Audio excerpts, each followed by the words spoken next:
Local faith leaders are coming together, opening a new overnight warming center. With more on those efforts and the community need for these services, here's Lauren Stallone.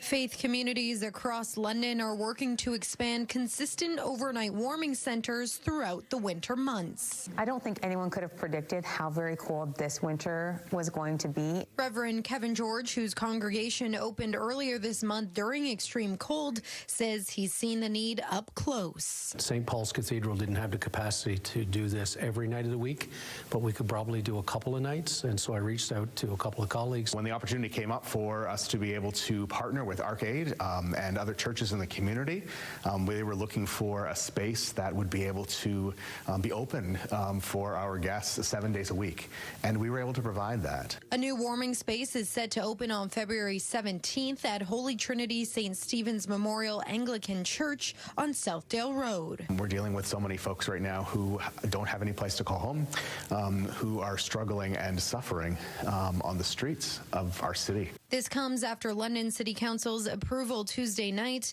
of the Community and Protective Services report on temporary warming centers. The approved motion allows community organizations to open funded warming spaces at -5 degrees Celsius. It actually is no surprise at all that with the kinds of numbers of people that we see experiencing homelessness, that our current shelter system, our current indoor spaces are inadequate to meet the need. Sarah Campbell, Executive Director of Arcade Street Mission, a charity aimed at providing support for people experiencing homelessness, says the new framework will allow earlier responses during cold weather events. On an average weekend, we're seeing up to 400 unique people.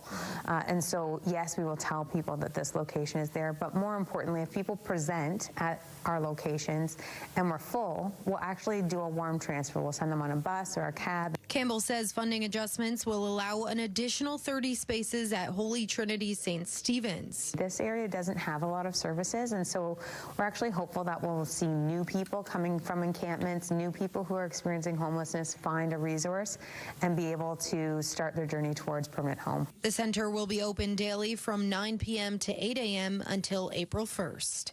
Lauren Stallone, CTV News.